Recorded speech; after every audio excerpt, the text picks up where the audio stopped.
মার্কিন যুক্তরাষ্ট্র আর ইসরায়েলের কুমতলব বুঝে ফেলেছে ইরানের মানুষ।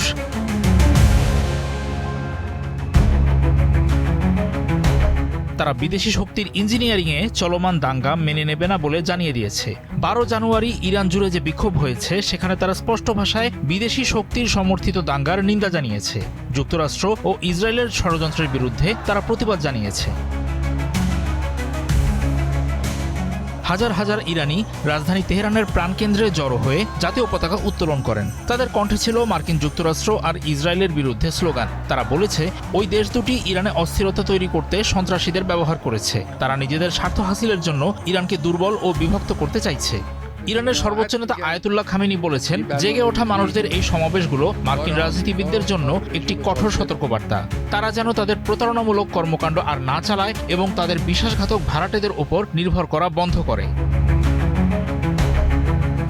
একই দিনে ইরানের পররাষ্ট্রমন্ত্রী সাইয়েদ আব্বাস আরাকচি বলেছেন, ইরান জুড়ে সাম্প্রতিক অস্থিরতার সঙ্গে যুক্তরাষ্ট্র আর ইসরায়েলের যুক্ত থাকার শক্ত প্রমাণ পাওয়া গেছে।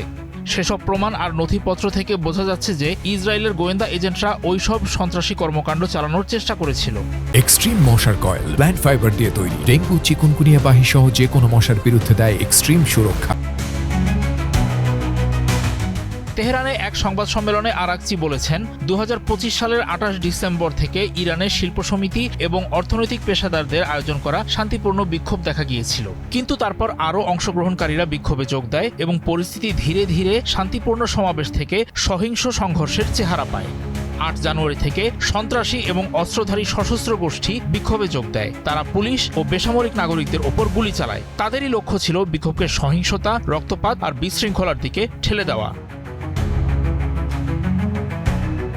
বিক্ষুব্ধ জনতা প্রতিবাদ জানানোর সময় বলেছেন, মার্কিন যুক্তরাষ্ট্র দাবি করছে তারা ইরানি জনগণের সঙ্গে আছে, কিন্তু তাদের মিথ্যাচার আর ধোঁকাবাজির খবর ফিলিস্তিনের নিপীড়িত মানুষদের কাছেই ধরা পড়ে গেছে।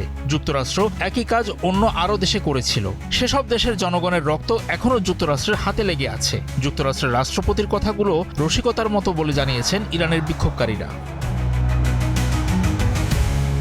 মার্কিন যুক্তরাষ্ট্রের কথিত সব আলোচনায় যে আসলে প্রতারণা তা বুঝতে আর বাকি নেই ইরানিদের।